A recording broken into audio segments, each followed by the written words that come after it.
Hello, everyone. Welcome to HCPL Writes.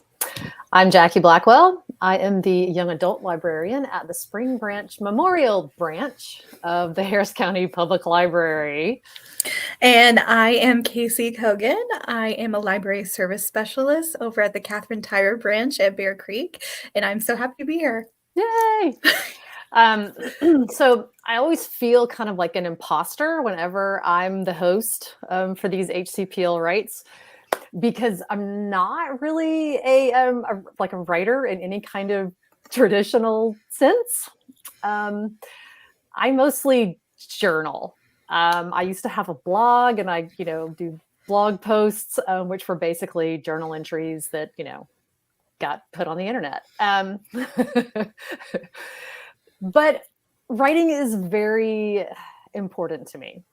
And writing is kind of how I understand the world around me. It's how I understand myself. Sorry, I lost my train of thought. I told you earlier that I've been sick, and now I've got like medicine head. And so just please give me grace today, right? Okay. So that's me and my writing or not writing. Casey, I want to know about you. Well, I am just about to graduate from the University of Houston. So, as I'm sure many, I'm sure as many of you can understand, life gets busy, and it's so hard to find time to write and express yourself. So the main way that I engage in writing is actually through fan fiction. I do write a good bit of fan fiction. I'm not gonna tell you what my account is. If you can find it, you can find it. Oh, challenge. Everybody heard that. The gauntlet's been thrown down. So yeah. Because it's fan fiction is great because it's fun to play in a space where sort of the parameters are already built, so you don't have to do it for yourself. So for a way, it's a way for me to engage in the writing and creative experience without having to put my whole heart and soul into it when I'm busy. Yes. Oh, yeah, I totally understand.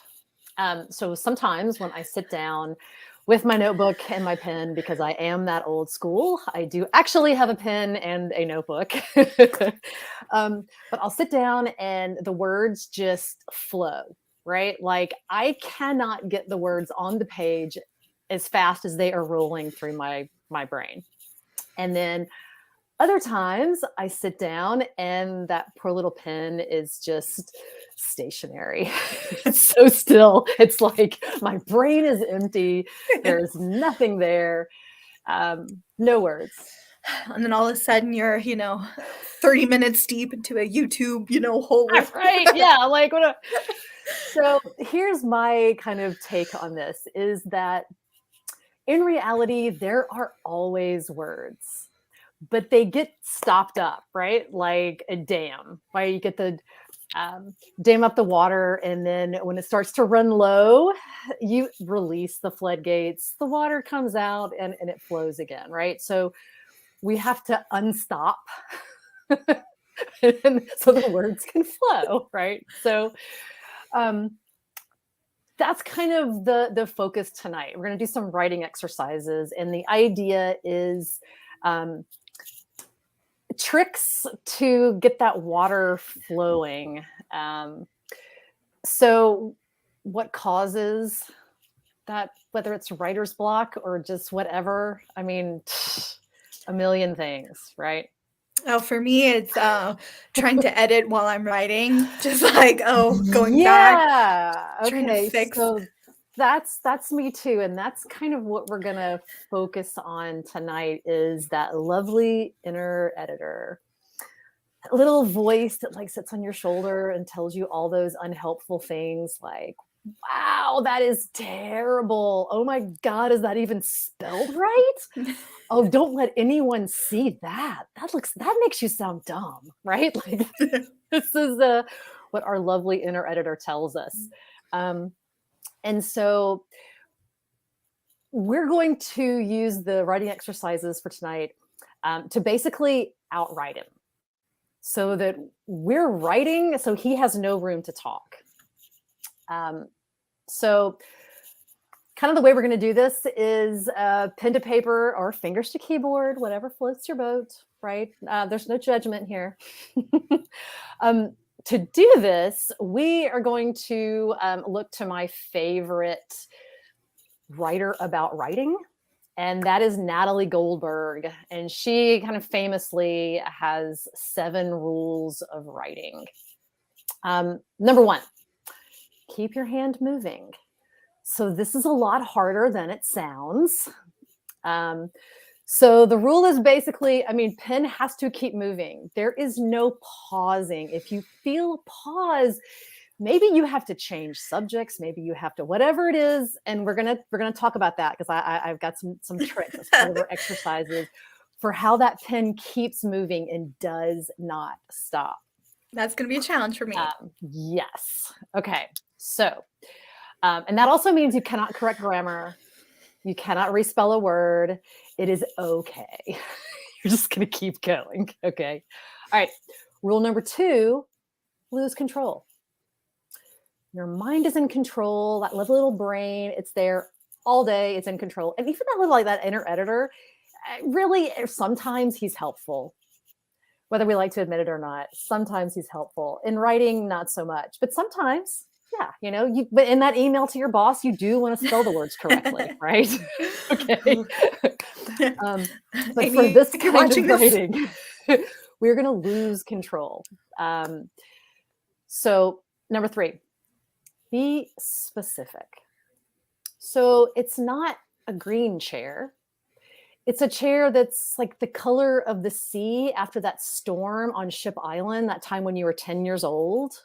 Like that color green, like super specific, right? It's not your office chair. It's that chair that has that piece of gum underneath that you just kind of keep touching with your finger and you just hope nobody notices. Yeah, that chair. Okay. I don't really have gum in the bottom of my chair, but anyway. Number 4, don't think. So for this, writing is not about thinking. It's about being present and listening. It's about paying attention. So noticing those tiny details that don't really matter to anyone else, but that's what makes that writing come alive. To see that color green, you have to pay attention, right? So that's what we're going to do. Is we're not going to think. You're just going to listen. You're going to pay attention.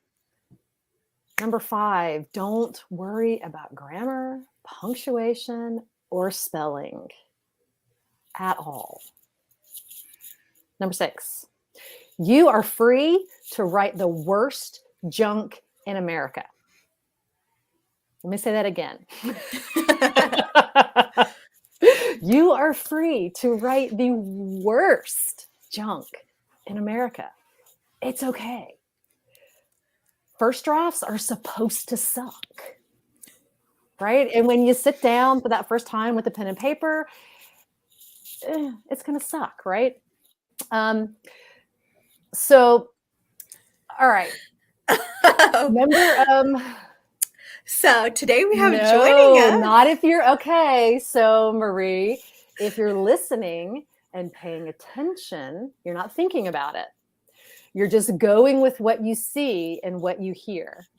So you don't stop to think, I am not writing about touching gum under my chair. That's ridiculous. That's not even real. I don't even know why that was in my head. Doesn't matter. You just write it. So that's how we're going to deal with that 3 and 4.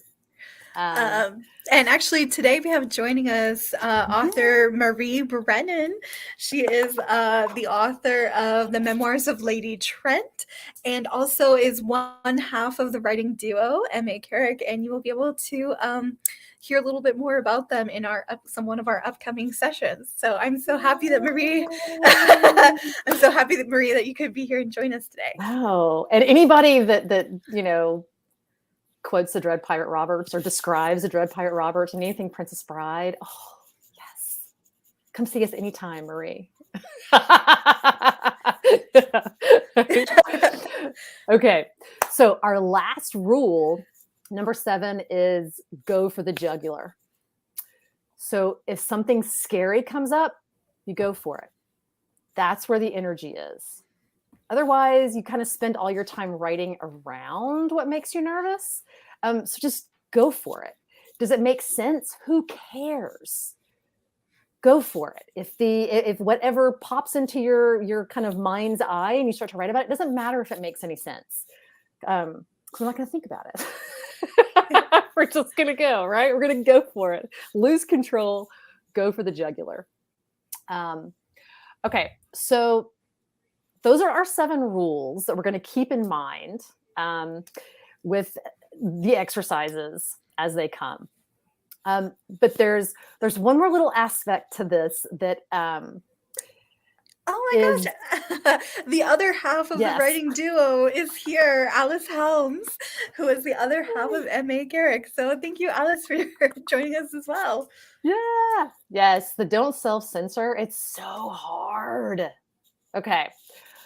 So for these exercises that we're doing, they're not designed to be seen by anyone else. In fact, Natalie Goldberg even says you're not even supposed to reread them yourself. You're just supposed to write and be done, put them away, right? So does that mean you can't like turn it into something? What if part of what you wrote was really good? Of course. But this is not supposed to be kind of like audience-driven material. So it's kind of like we are pushing past the inner editor, just losing that control, going for the jugular, whatever, so that we get past the inner editor. And then what comes out next after the writing exercise, or at least after we get started in this kind of push, that's where the audience gold comes in after that. So for me, because I don't really have an audience for my writing anyway, like in my journaling. So for me, it's a little less about the audience and more about just seeing more clearly. So getting to the truth, digging down below that surface layer. Kind of, not the lies that I tell myself and not the lies that I tell, like, the person on the other side of the screen about who I am or what's going on. It's kind of getting past that. This is like the pre-writing writing, the writing to get to the writing, writing. Okay, so, and here's kind of an example I'm going to give from my own life about why we don't like share the pre-writing writing. So I said I'm journaler and I've had a blog in the past. And usually my blog is just kind of an extension of that journaling, right? A journal, and it would kind of like turn into a blog. I would take what I had journaled and say, hey, I can expand this and let's make it a blog post. This is something I wanted to share. So what I found is when I was sitting down to journal, all of a sudden I was thinking about a blog post and I was writing in my journal like I was talking to those people who were going to read my blog post. So it never really dug down. I never really got deeper. The blog posts were fine, right? But the purpose of the writing, in this particular type of writing, was kind of lost. So, as a kind of write-in, that makes this a little bit hard because usually we like to share what we write in these HCPL write episodes. It's part of the fun. So I'm not going to say you can't share what you wrote, but what I would rather us talk about is kind of the experience of the exercise, what it felt like to follow this particular prompt. So because I think that can be really really interesting.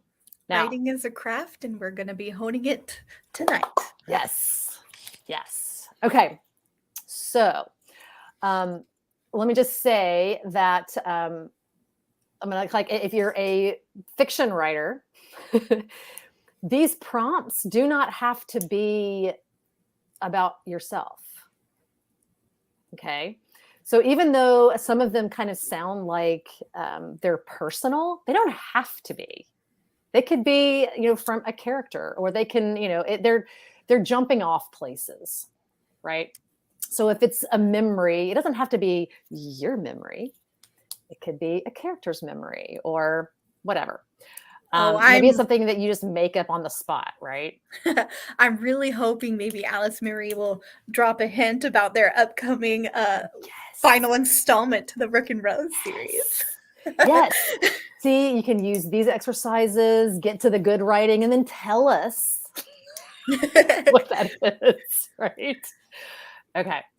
All right. So our first prompt is I remember.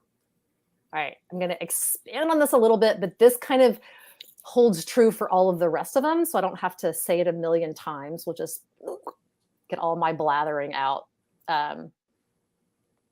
in the beginning. So again, it doesn't have to be your memory. Maybe it's a character's memory. Maybe it is your memory.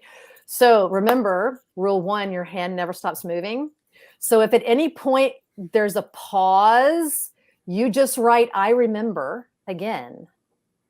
Possibly that's an extension of the memory that you're writing about. Maybe it's a left turn into a different memory. Maybe it starts as, I remember taking my car in for an oil change, and then it turns into a story about dueling wizards. I don't know. Okay. There's no rules. It doesn't have to make sense. But anytime you get stuck, even for like 3 seconds, I remember. Okay. Taylor, are we ready for our timer? We're going to go for 10 minutes. I remember. All right. And then I'll see you on the other side. All right.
Okay, we're back.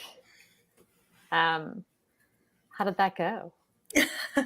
So for me, that was interesting. So I wanted to write about something I didn't remember, which is hard to, fathom. So I tried to write about the first dream I ever remember having. And as I started writing, I just started remembering so much more about it. This dream I had when I was a kid. And so it was a really interesting exercise. That's really cool. Yeah, I ended up like in a place that I like in a memory that I haven't thought of in a long time. And it kind of makes me wonder, like, was it just under the surface? Was there something else? Like that like was that already in my head? Or did I really just go there? Or are these memories kind of hanging out? I don't know. Let's see. Okay, so for those of you that are, with us, use the chat and tell us about your experience. Like I said before, not necessarily sharing the exact words, although you're always welcome, but kind of what that experience was like. So I do have this question for you. Did you, after the initial I remember, did you have to go back to I remember, or did that sort of keep going, or did it just like For me, the remembering was just part of the process. I just used it as a prompt.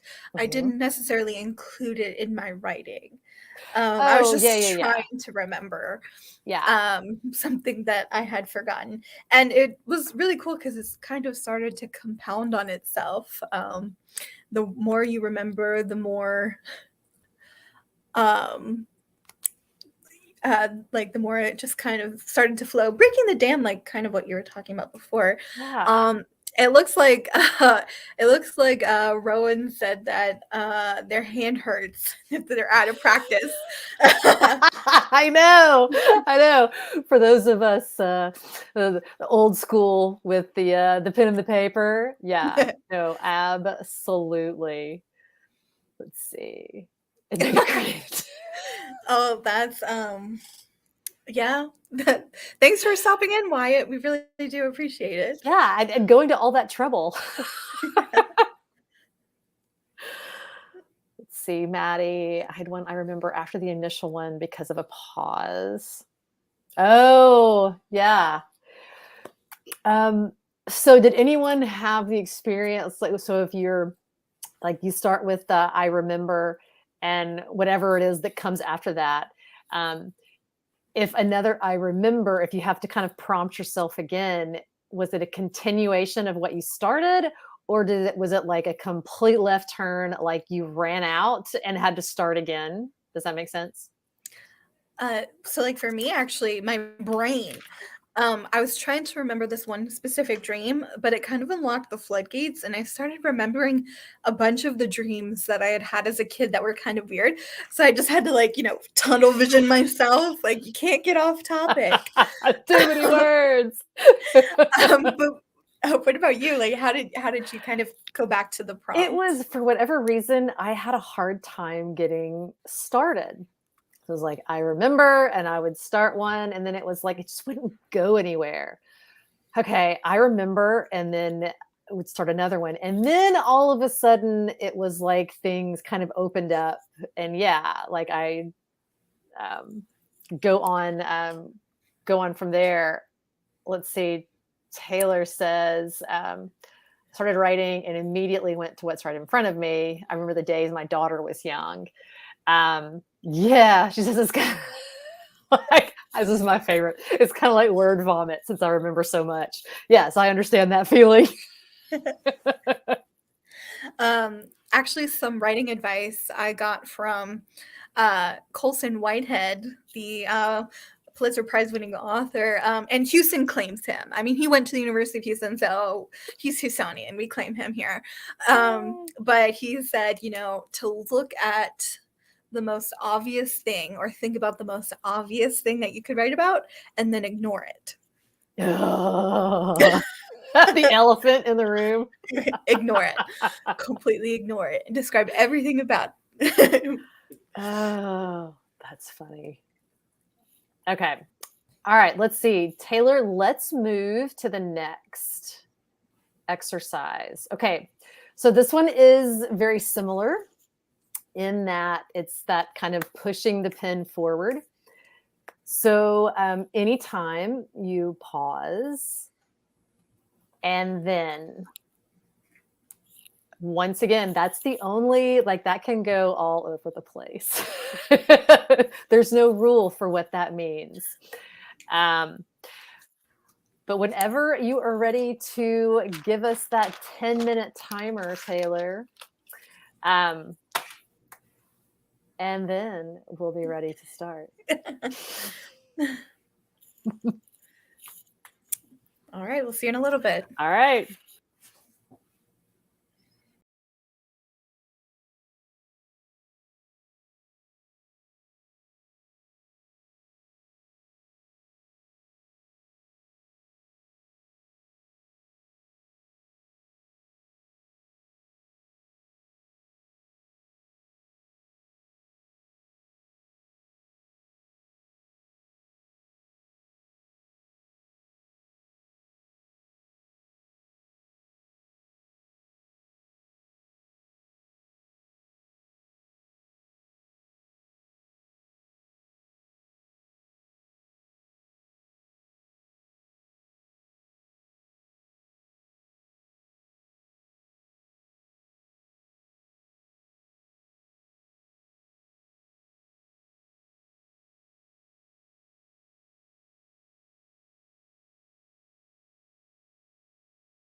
Oh Yay. my gosh, that was a good one for me. How was it for you? Um, it was okay. I always it's interesting that like the I remember immediately my I don't know, literal brain, I guess, goes memory. I remember, and it has to be something that I remember, and somehow, and then says story to me, and and then like make up stuff, like completely fictional things come out. And then it ended up turning into something completely different that I don't even know what to say about that. It went from being fictional to being like right back to that journaling all in my head. So what about you? Um, I actually started with lyrics from not a song that I wrote. Um, it's from Waitress. I don't know. It's but it goes, and then when she sees me, what if she doesn't like it? What if she runs away and I can't hide it? And then I answered that question. um, Oh, and so because I was just um I see we have some Waitress fans in the chat, but it was just the first thing that came to my head, and then like, I paused for a second, was like, wait, should I even do that? But then I was like, no, no time to think. yes, Only that's right. You don't like get to choose. You don't get to think. You just go with it. I also my pen ran out of ink at like no, 4 minutes. oh no. You're like it's So yeah, then that totally broke. gotta run like, run to get a new pen Like before the time is up. oh, and then it wasn't the good kind of pen that just like glides on the paper. It was one of those scratchy ones that somehow it feels like it's like dragging. Yeah, no. So I yeah. am part of like the pen matters. The pen matters. The pen matters. It does. Okay, Taylor. Ooh, a list of all the dreams I have for travel. And then I'll go here and then there and then there. Oh, I love that. Interestingly enough, Taylor, I ended up in the mountains. Um, but I like it never from the and then. Somehow that like I jumped off with that and then it went completely somewhere else. Um, all right. So I don't know if any of our other participants tonight have anything to share. Oh, yes, Maddie. The fountain pen supremacy. That is so true. Yes. But I think I'm definitely gonna save my piece of writing because I wrote about my friends. Uh, oh, looks like Oh, Marie is also a fountain pen fan. yeah. What is it about like pens and notebooks? I have a thing about notebooks too. You know, like, and I don't even like fancy notebooks, but there's something about paper and how it feels and how the pen and the paper kind of, I don't know. I think it's because as writers, we acknowledge that both like writing is a craft and a skill that we're honing, but there's like an important ceremony to it almost. Like, you know what I mean? Having that Oh, like tradition and yes. routine. Yeah. Yeah. I'm with you there. Okay. Let's keep moving. Taylor, our next. Okay. Let's see. What time is it? It is already 7:18. Let's what is the next one? Let's do that one. Even though this one feels hard to me. Okay. So again, we don't have rules other than Natalie's 7. So we'll keep that pen moving, lose control, no punctuation, no grammar. No matter how ridiculous you think the thought is, put it on the paper. Don't stop to think, oh, should I write about this? Should I think of something else? No, write that. Okay. 10 minutes, and we'll see you on the other side.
Hi, we're back.